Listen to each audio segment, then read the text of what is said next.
It was the she-wolf who had first caught the sound of men's voices and the whining of the sled dogs. And it was the she-wolf who was first to spring away from the cornered man in his circle of dying flame. The pack had been loath to forgo the kill it had hunted down, and it lingered for several minutes, making sure of the sounds, and then it, too, sprang away on the trail made by the she-wolf. Running at the forefront of the pack was a large gray wolf, one of its several leaders. It was he who directed the pack's course on the heels of the she-wolf. It was he who snarled warningly at the younger members of the pack or slashed at them with his fangs when they ambitiously tried to pass him. And it was he who increased the pace when he sighted the she-wolf, now trotting slowly across the snow.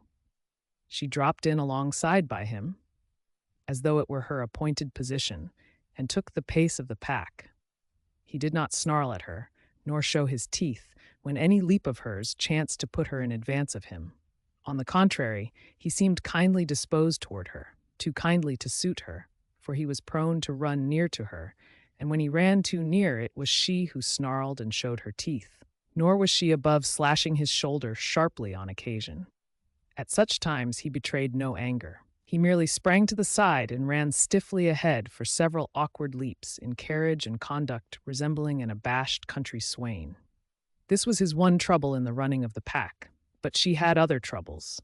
On her other side ran a gaunt old wolf, grizzled and marked with the scars of many battles. He ran always on her right side. The fact that he had but one eye, and that the left eye, might account for this. He, also, was addicted to crowding her, to veering toward her till his scarred muzzle touched her body, or shoulder, or neck.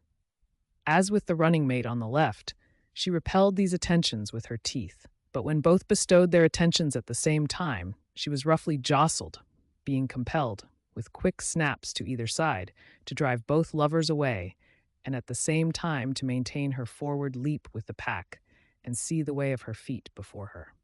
At such times, her running mates flashed their teeth and growled threateningly across at each other. They might have fought, but even wooing and its rivalry waited upon the more pressing hunger need of the pack.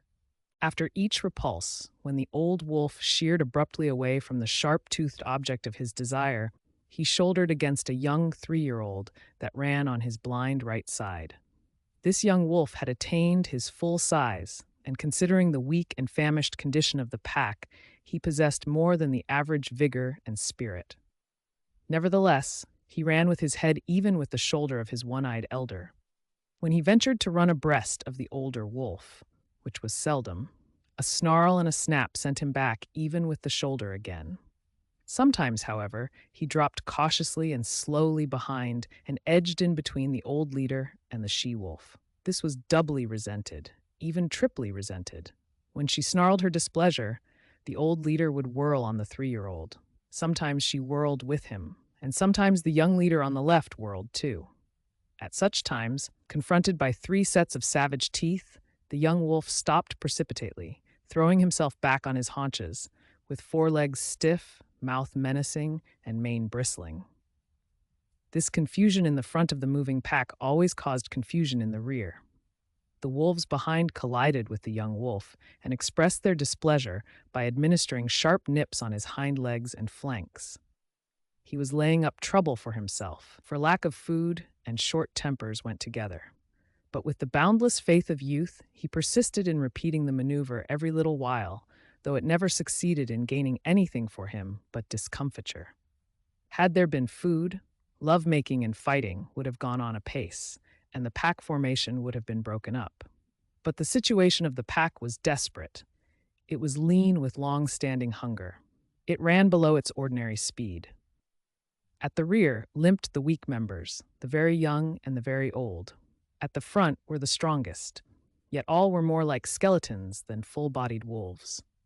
Nevertheless, with the exception of the ones that limped, the movements of the animals were effortless and tireless.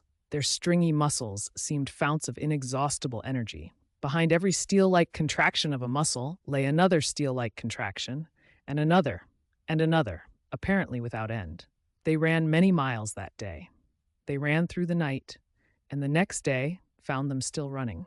They were running over the surface of a world frozen and dead. No life stirred. They alone moved through the vast inertness. They alone were alive, and they sought for other things that were alive in order that they might devour them and continue to live. They crossed low divides and ranged a dozen small streams in a lower-lying country before their quest was rewarded. Then they came upon moose. It was a big bull they first found. Here was meat and life, and it was guarded by no mysterious fires nor flying missiles of flame. Splay hoofs and palmated antlers they knew, and they flung their customary patience and caution to the wind. It was a brief fight and fierce. The big bull was beset on every side. He ripped them open or split their skulls with shrewdly driven blows of his great hoofs. He crushed them and broke them on his large horns. He stamped them into the snow under him in the wallowing struggle. But he was foredoomed, and he went down with the she-wolf tearing savagely at his throat, and with other teeth fixed everywhere upon him, devouring him alive, before ever his last struggles ceased or his last damage had been wrought. There was food in plenty. The bull weighed over 800 pounds, fully 20 pounds of meat per mouth for the 40-odd wolves of the pack. But if they could fast prodigiously, they could feed prodigiously, and soon a few scattered bones were all that remained of the splendid live brute that had faced the pack a few hours before. There was now much resting and sleeping.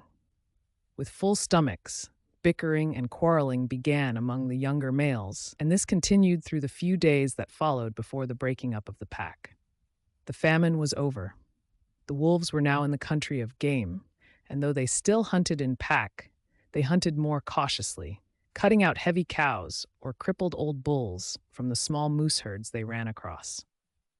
There came a day, in this land of plenty, when the wolf pack split in half and went in different directions. The she-wolf, the young leader on her left, and the one-eyed elder on her right, led their half of the pack down to the Mackenzie River and across into the lake country to the east. Each day, this remnant of the pack dwindled. 2 by 2, male and female, the wolves were deserting. Occasionally, a solitary male was driven out by the sharp teeth of his rivals. In the end, there remained only 4: the she-wolf, the young leader, the one-eyed one, and the ambitious 3-year-old. The she-wolf had by now developed a ferocious temper. Her 3 suitors all bore the marks of her teeth, yet they never replied in kind, never defended themselves against her. They turned their shoulders to her most savage slashes, and with wagging tails and mincing steps strove to placate her wrath. But if they were all mildness toward her, they were all fierceness toward one another. The 3-year-old grew too ambitious in his fierceness. He caught the one-eyed elder on his blind side and ripped his ear into ribbons. Though the grizzled old fellow could see only on one side, against the youth and vigor of the other, he brought into play the wisdom of long years of experience. His lost eye and his scarred muzzle bore evidence to the nature of his experience. He had survived too many battles to be in doubt for a moment about what to do. The battle began fairly, but it did not end fairly. There was no telling what the outcome would have been, for the 3rd wolf joined the elder, and together, old leader and young leader, they attacked the ambitious 3-year-old and proceeded to destroy him. He was beset on either side by the merciless fangs of his erstwhile comrades. Forgotten were the days they had hunted together, the game they had pulled down, the famine they had suffered. That business was a thing of the past. The business of love was at hand, ever a sterner and crueler business than that of food-getting.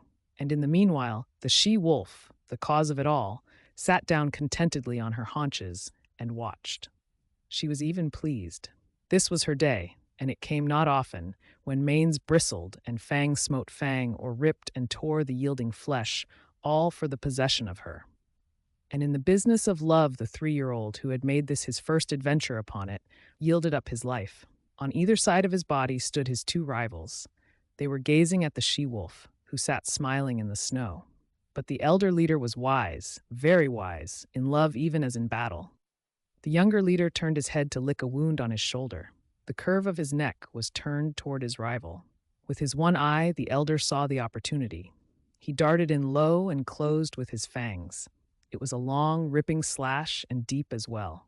His teeth, in passing, burst the wall of the great vein of the throat. Then he leaped clear. The young leader snarled terribly, but his snarl broke midmost into a tickling cough. Bleeding and coughing, already stricken, he sprang at the elder and fought while life faded from him, his legs going weak beneath him, the light of day dulling on his eyes, his blows and springs falling shorter and shorter. And all the while the she-wolf sat on her haunches and smiled. She was made glad in vague ways by the battle, for this was the love-making of the wild, the sex tragedy of the natural world that was tragedy only to those that died. To those that survived, it was not tragedy, but realization and achievement. When the young leader lay in the snow and moved no more, One Eye stalked over to the she-wolf. His carriage was one of mingled triumph and caution. He was plainly expectant of a rebuff, and he was just as plainly surprised when her teeth did not flash out at him in anger. For the first time she met him with a kindly manner. She sniffed noses with him, and even condescended to leap about and frisk and play with him in quite puppyish fashion. And he, for all his gray years and sage experience, behaved quite as puppyishly and even a little more foolishly. Forgotten already were the vanquished rivals and the love tale red written on the snow. Forgotten, save once, when old One Eye stopped for a moment to lick his stiffening wounds. Then it was that his lips half writhed into a snarl, and the hair of his neck and shoulders involuntarily bristled, while he half crouched for a spring, his claws spasmodically clutching into the snow surface for firmer footing. But it was all forgotten the next moment, as he sprang after the she-wolf, who was coyly leading him a chase through the woods. After that, they ran side by side, like good friends who have come to an understanding. The days passed by, and they kept together, hunting their meat and killing and eating it in common. After a time, the she-wolf began to grow restless. She seemed to be searching for something that she could not find. The hollows under fallen trees seemed to attract her, and she spent much time nosing about among the larger snow-piled crevices in the rocks and in the caves of overhanging banks. Old One Eye was not interested at all, but he followed her good-naturedly in her quest. And when her investigations in particular places were unusually protracted, he would lie down and wait until she was ready to go on. They did not remain in one place, but traveled across country until they regained the Mackenzie River, down which they slowly went, leaving it often to hunt game along the small streams that entered it, but always returning to it again. Sometimes they chanced upon other wolves, usually in pairs, but there was no friendliness of intercourse displayed on either side, no gladness at meeting, no desire to return to the pack formation. Several times they encountered solitary wolves. These were always males, and they were pressingly insistent on joining with One Eye and his mate. This he resented, and when she stood shoulder to shoulder with him, bristling and showing her teeth, the aspiring solitary ones would back off, turn tail, and continue on their lonely way. One moonlight night, running through the quiet forest, One Eye suddenly halted. His muzzle went up, his tail stiffened, and his nostrils dilated as he scented the air. One foot also he held up, after the manner of a dog. He was not satisfied, and he continued to smell the air, striving to understand the message borne upon it to him. One careless sniff had satisfied his mate, and she trotted on to reassure him. Though he followed her, he was still dubious, and he could not forbear an occasional halt, in order more carefully to study the warning. She crept out cautiously on the edge of a large open space in the midst of the trees. For some time she stood alone. Then One Eye, creeping and crawling, every sense on the alert, every hair radiating infinite suspicion, joined her. They stood side by side, watching and listening and smelling. To their ears came the sounds of dogs wrangling and scuffling, the guttural cries of men, the sharper voices of scolding women, and once the shrill and plaintive cry of a child. With the exception of the huge bulks of the skin lodges, little could be seen save the flames of the fire, broken by the movements of intervening bodies, and the smoke rising slowly on the quiet air. But to their nostrils came the myriad smells of an Indian camp, carrying a story that was largely incomprehensible to One Eye, but every detail of which the she-wolf knew. She was strangely stirred, and sniffed with an increasing delight. But old One Eye was doubtful. He betrayed his apprehension, and started tentatively to go. She turned and touched his neck with her muzzle in a reassuring way, then regarded the camp again. A new wistfulness was in her face, but it was not the wistfulness of hunger. She was thrilling to a desire that urged her to go forward, to be in closer to that fire, to be squabbling with the dogs, and to be avoiding and dodging the stumbling feet of men. One Eye moved impatiently beside her. Her unrest came back upon her, and she knew again her pressing need to find the thing for which she searched. She turned and trotted back into the forest, to the great relief of One Eye, who trotted a little to the fore until they were well within the shelter of the trees. As they slid along, noiseless as shadows, in the moonlight, they came upon a runway. Both noses went down to the footprints in the snow. These footprints were very fresh.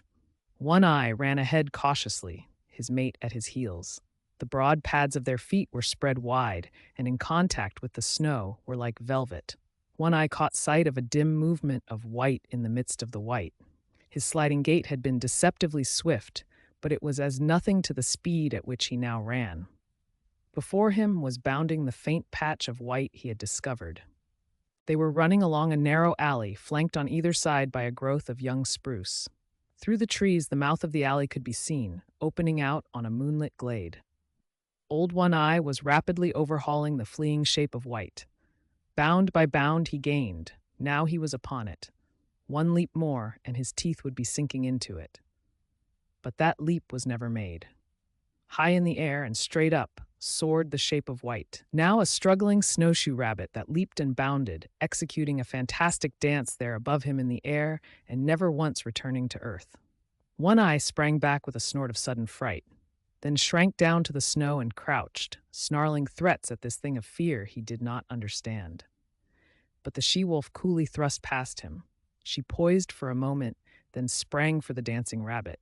She, too, soared high, but not so high as the quarry, and her teeth clipped emptily together with a metallic snap. She made another leap and another. Her mate had slowly relaxed from his crouch and was watching her. He now evinced displeasure at her repeated failures, and himself made a mighty spring upward. His teeth closed upon the rabbit, and he bore it back to earth with him. But at the same time, there was a suspicious crackling movement beside him, and his astonished eye saw a young spruce sapling bending down above him to strike him. His jaws let go their grip, and he leaped backward to escape this strange danger, his lips drawn back from his fangs, his throat snarling, every hair bristling with rage and fright. And in that moment the sapling reared its slender length upright, and the rabbit soared dancing in the air again. The she-wolf was angry.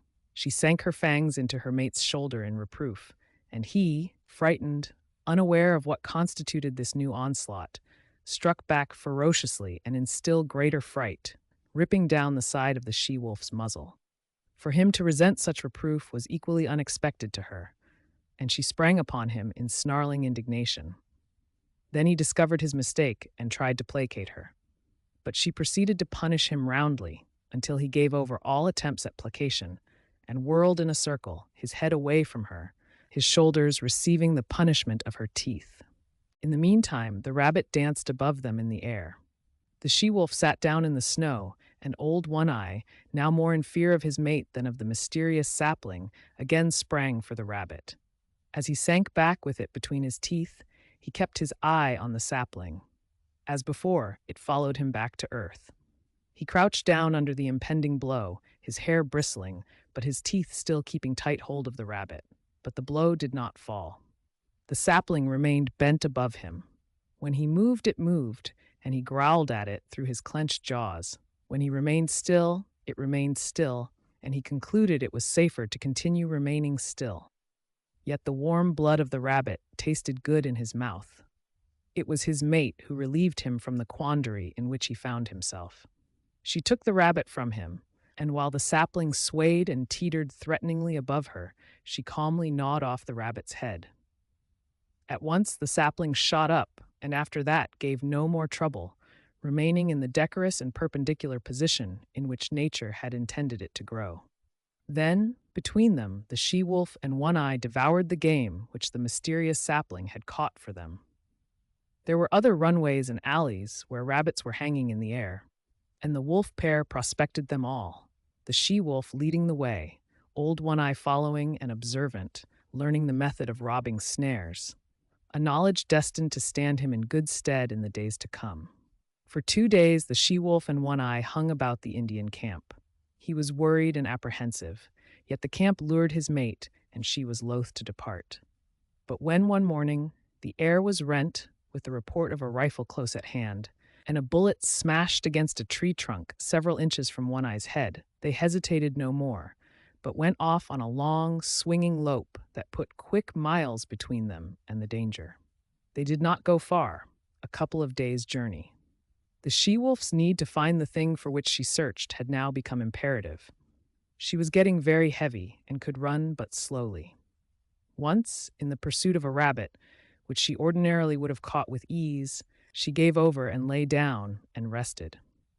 One Eye came to her, but when he touched her neck gently with his muzzle, she snapped at him with such quick fierceness that he tumbled over backward and cut a ridiculous figure in his effort to escape her teeth.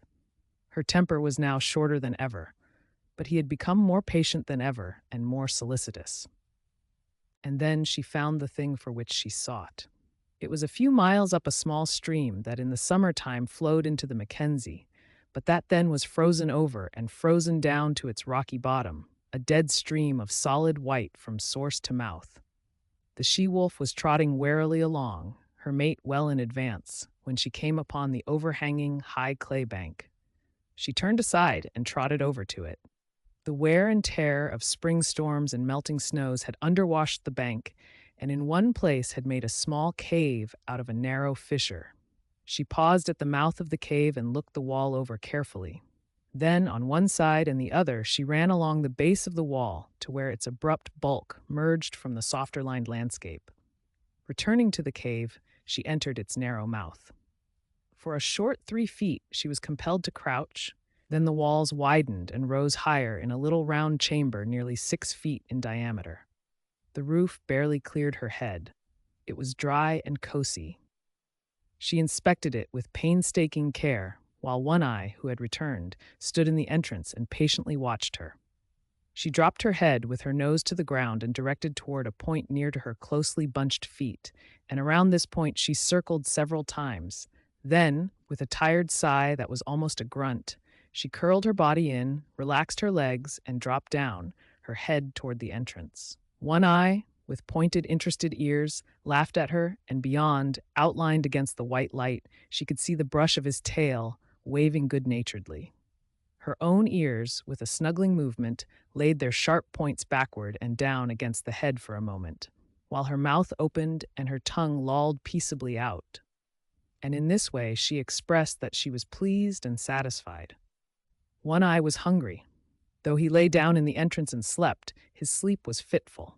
He kept awaking and cocking his ears at the bright world without, where the April sun was blazing across the snow. When he dozed, upon his ears would steal the faint whispers of hidden trickles of running water, and he would rouse and listen intently. The sun had come back, and all the awakening Northland world was calling to him. Life was stirring. The feel of spring was in the air, the feel of growing life under the snow, of sap ascending in the trees, of buds bursting the shackles of the frost. He cast anxious glances at his mate, but she showed no desire to get up. He looked outside, and 6 snowbirds fluttered across his field of vision.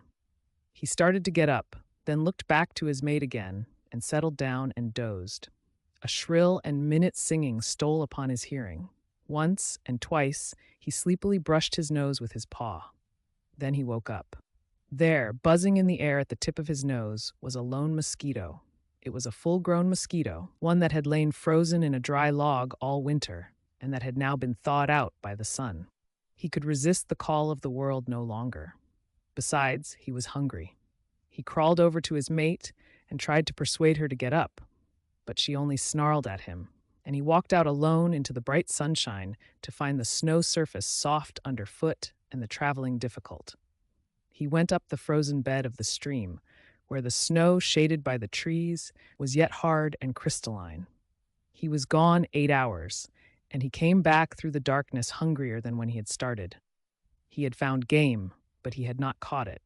He had broken through the melting snow crust and wallowed, while the snowshoe rabbits had skimmed along on top lightly as ever. He paused at the mouth of the cave with a sudden shock of suspicion. Faint, strange sounds came from within. They were sounds not made by his mate, and yet they were remotely familiar.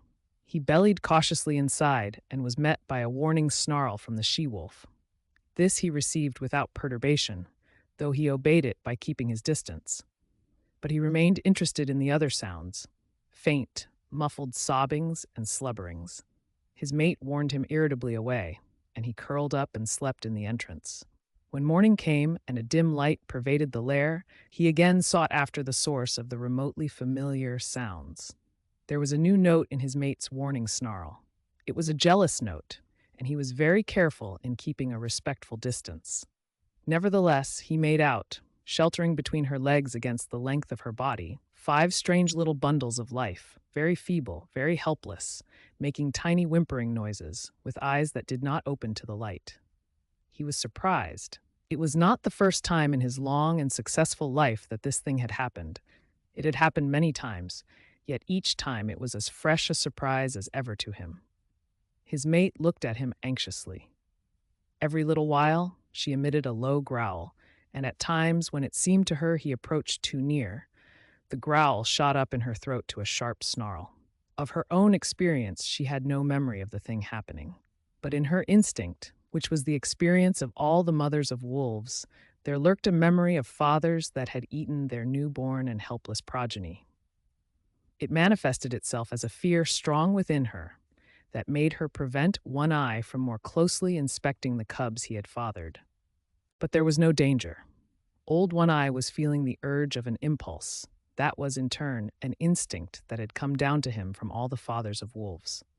He did not question it, nor puzzle over it. It was there, in the fiber of his being. And it was the most natural thing in the world that he should obey it by turning his back on his newborn family and by trotting out and away on the meat trail whereby he lived. 5 or 6 miles from the lair, the stream divided, its forks going off among the mountains at a right angle. Here, leading up the left fork, he came upon a fresh track. He smelled it and found it so recent that he crouched swiftly and looked in the direction in which it disappeared. Then he turned deliberately and took the right fork. The footprint was much larger than the one his own feet made, and he knew that in the wake of such a trail there was little meat for him. Half a mile up the right fork, his quick ears caught the sound of gnawing teeth. He stalked the quarry and found it to be a porcupine, standing upright against a tree and trying his teeth on the bark. One Eye approached carefully, but hopelessly. He knew the breed, though he had never met it so far north before, and never in his long life had porcupines served him for a meal. But he had long since learned that there was such a thing as chance or opportunity, and he continued to draw near. There was never any telling what might happen, for with live things, events were somehow always happening differently. The porcupine rolled itself into a ball, radiating long, sharp needles in all directions that defied attack. In his youth, One Eye had once sniffed too near a similar, apparently inert ball of quills, and had the tail flick out suddenly in his face. One quill he had carried away in his muzzle, where it had remained for weeks, a rankling flame, until it finally worked out. So he lay down, in a comfortable crouching position, his nose fully a foot away and out of the line of the tail. Thus he waited, keeping perfectly quiet. There was no telling. Something might happen. The porcupine might unroll. There might be opportunity for a deft and ripping thrust of paw into the tender, unguarded belly. But at the end of half an hour he arose, growled wrathfully at the motionless ball, and trotted on. He had waited too often and futilely in the past for porcupines to unroll, to waste any more time. He continued up the right fork. The day wore along, and nothing rewarded his hunt. The urge of his awakened instinct of fatherhood was strong upon him. He must find meat. In the afternoon, he blundered upon a ptarmigan. He came out of a thicket and found himself face to face with the slow-witted bird. It was sitting on a log, not a foot beyond the end of his nose. Each saw the other. The bird made a startled rise, but he struck it with his paw and smashed it down to earth, then pounced upon it and caught it in his teeth as it scuttled across the snow, trying to rise in the air again. As his teeth crunched through the tender flesh and fragile bones, he began naturally to eat. Then he remembered, and, turning on the backtrack, started for home, carrying the ptarmigan in his mouth. A mile above the forks, running velvet-footed as was his custom, a gliding shadow that cautiously prospected each new vista of the trail, he came upon later imprints of the large tracks he had discovered in the early morning. As the track led his way, he followed, prepared to meet the maker of it at every turn of the stream. He slid his head around a corner of rock, where began an unusually large bend in the stream, and his quick eyes made out something that sent him crouching swiftly down. It was the maker of the track, a large female lynx. She was crouching as he had crouched once that day, in front of her, the tight-rolled ball of quills.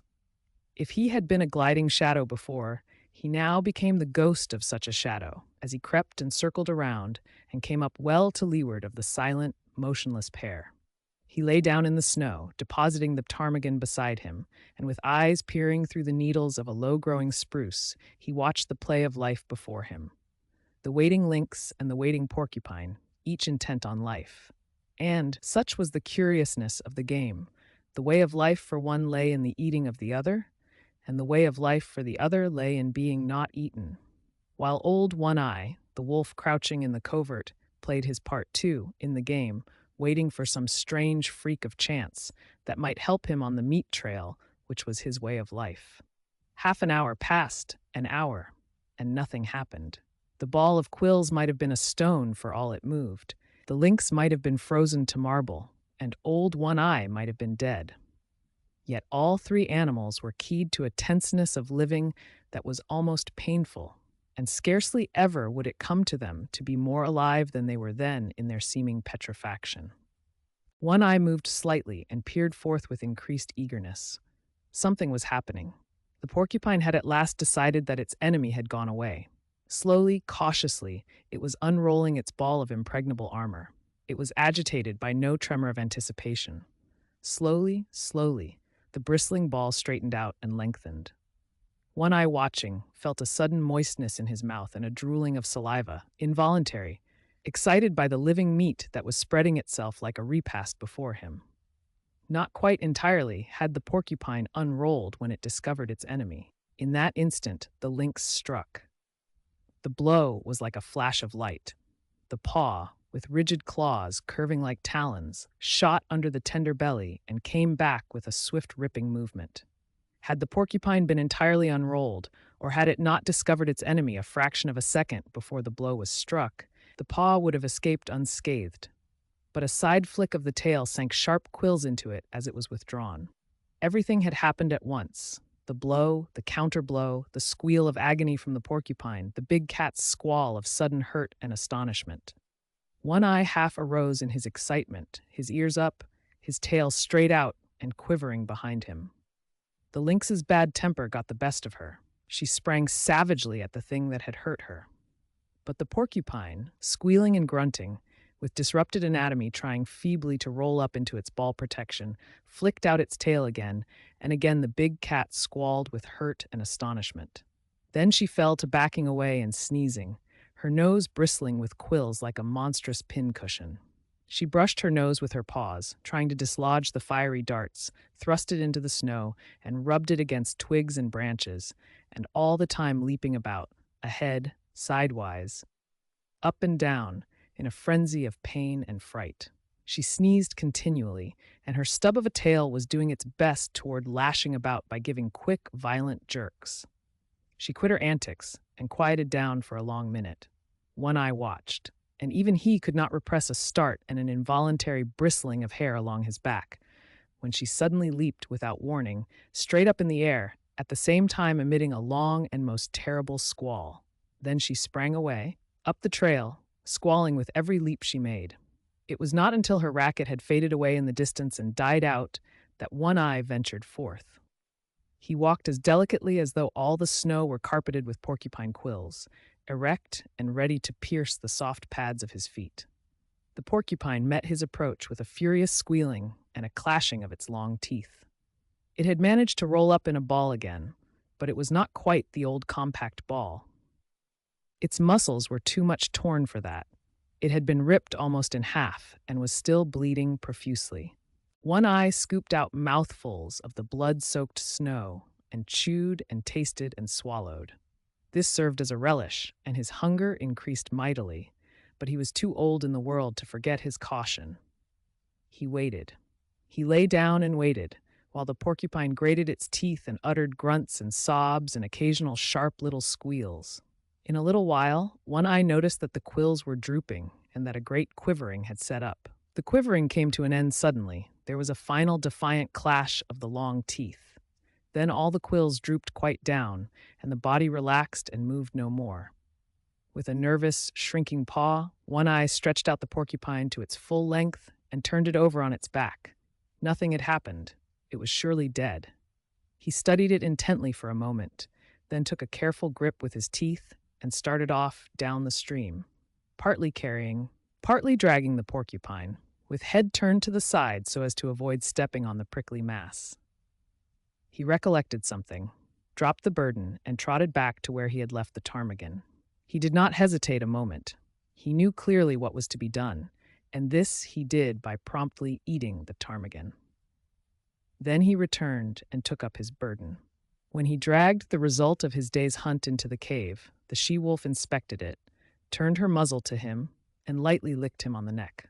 But the next instant she was warning him away from the cubs with a snarl that was less harsh than usual and that was more apologetic than menacing. Her instinctive fear of the father of her progeny was toning down. He was behaving as a wolf father should, and manifesting no unholy desire to devour the young lives she had brought into the world.